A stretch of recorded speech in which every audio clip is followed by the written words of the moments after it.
Hello everyone, आशा करता हूँ आप सब अच्छे होंगे। Which of the following is non constitutional bodies, आपसे अगर ये पूछ लिया जाता है तो आपका आंसर क्या होगा? UPSC, CBI, finance commission, special officer for linguistic minorities. ये क्वेश्चंस आए हुए हैं एग्जाम में, ठीक है। तो आपको अगर आंसर पता है तो प्लीज़ कमेंट सेक्शन में लिखिए, नहीं पता है तो इस वीडियो को पूरा देखिए, सारे इन्फॉर्मेशन मिल जाएंगे आपको, ठीक है। उसके बाद नेक्स्ट क्वेश्चन क्या है? Election commission is a constitutional body is mentioned under which article. तो इलेक्शन कमीशन कॉन्स्टिट्यूशनल बॉडी है, ये बता दिया गया है, लेकिन कौन से आर्टिकल में है ये आपसे पूछ रहा है। Article 280, article 76, article 338, article 324। तो आपको इसका आंसर कमेंट सेक्शन में लिखना है। अगर नहीं पता है तो वीडियो को पूरा देखना है, ठीक है। शुरू करते हैं, ठीक है। तो आज हम लोग देखने वाले हैं लिस्ट ऑफ कॉन्स्टिट्यूशनल और non constitutional bodies in India, जो कि पॉलिटी का पार्ट है, पॉलिटी का टॉपिक है, ठीक है। तो सबसे पहले देखते हैं कॉन्स्टिट्यूशनल बॉडीज़। तो कॉन्स्टिट्यूशन जब बनाया गया था उस टाइम जो जो चीज़ कॉन्स्टिट्यूशन में इंक्लूड किया गया था उसी चीज़ को क्या बोलेंगे हम लोग? कॉन्स्टिट्यूशनल बॉडीज़ बोलेंगे, ठीक है। तो कौन कौन सा चीज़ इंक्लूड किया गया था, एग्जांपल ले लेते हैं। इलेक्शन कमीशन, यूपीएससी है, national commission for SC and ST, ये सारी चीज़ें क्या है? कॉन्स्टिट्यूशन में इंक्लूडेड है, ठीक है। तो इसको क्या बोलेंगे? कॉन्स्टिट्यूशनल बॉडीज़ बोलेंगे। नेक्स्ट बात करते हैं हम लोग लिस्ट ऑफ कॉन्स्टिट्यूशनल बॉडीज़, जो जो एग्ज़ाम्स में आते हैं उसी से रिलेटेड ये है, ठीक है।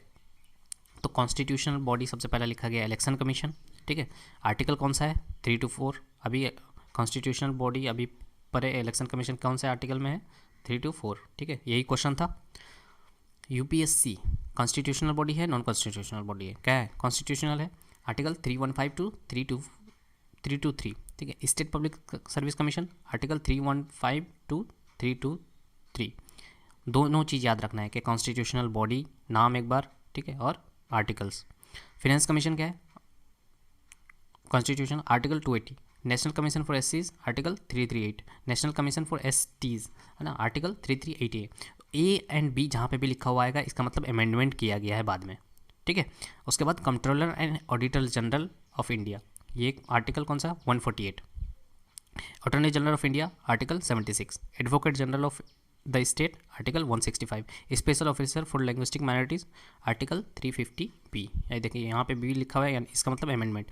अब हम अगर पूछ लेते हैं कि क्या controller and auditor general of India constitutional body है, तो आपको बोलना है हाँ। तो उसमें ऑप्शंस आते हैं एग्जाम में, बस तो यही करना है, ठीक है। और ये भी पूछ सकता है कि कंट्रोलर एंड ऑडिटर जनरल का आर्टिकल कितना है, तो ये आर्टिकल 148, बस इतना ही है इसमें वीडियो, ठीक है। अब बात करते हैं non constitutional body. Non constitutional body क्या है? जब कॉन्स्टिट्यूशन बना था उस टाइम बहुत सारी चीज़ों की ज़रूरत नहीं थी। अब क्या हुआ, बाद में पता चला उस चीज़ का ज़रूरत है लेकिन कॉन्स्टिट्यूशन में मेंशन नहीं है, ठीक है। तो उसको क्या बोलेंगे हम लोग? नॉन कॉन्स्टिट्यूशनल और एक्स्ट्रा कॉन्स्टिट्यूशनल बॉडीज़। जैसे बात करें सीबीआई की, ठीक है। तो जब कॉन्स्टिट्यूशन बना था उस टाइम सीबीआई की ज़रूरत नहीं थी, लेकिन बाद में पता चला सीबीआई की तो ज़रूरत है, ठीक है। सीबीआई के बारे में उस टाइम कॉन्स्टिट्यूशन के टाइम पे किसी का ख्याल नहीं आया था, बट बाद में ख्याल आ गया, तो ये क्या हो गया? एक्स्ट्रा कॉन्स्टिट्यूशनल हो गया। समझ में आ रहा है, ठीक है। तो इसके लिस्ट को देख लेते हैं एक बार। Name of the non constitutional body, तो क्या होगा? Niti Aayog, national development council, national human right commission, state human right commission, CBI central bureau of investigation, CVC central vigilance commission, Lokpal and Lokayuktas, ठीक है, युक्तास, स्टेट इंफॉर्मेशन कमीशन, ठीक है, सेंट्रल इंफॉर्मेशन कमीशन। तो ये सारे क्या है? नॉन कॉन्स्टिट्यूशनल बॉडी, और यही सारे एग्जाम में आते हैं, ठीक है। अब ये मत पूछ लीजिएगा कि नॉन कॉन्स्टिट्यूशनल है तो आर्टिकल्स क्या होगा। भैया जब बुक में, कॉन्स्टिट्यूशन के बुक में ही नहीं लिखा हुआ है तो आर्टिकल्स क्या होगा? आर्टिकल्स को कोई मतलब ही नहीं बनता, आर्टिकल्स होंगे ही नहीं। समझ में आ रहा है, ठीक है। ये क्या हो गया? बुक से बाहर, तो बुक से बाहर का आर्टिकल होगा नहीं। समझ में आ रहा है। तो होप सो ये वीडियो अच्छी लगी है। अगर वीडियो अच्छी लगी है तो दोस्तों के साथ शेयर कीजिए, और एक बार नहीं 2-3 बार इस वीडियो को देखिए, पूरा याद हो जाएगा, आर्टिकल भी, सब कुछ भी, ठीक है। तो दोस्तों के साथ शेयर कीजिए, कमेंट कीजिए, और आपको नेक्स्ट वीडियो कौन से टॉपिक पे चाहिए वो भी कमेंट कीजिए। Thank you so much for watching.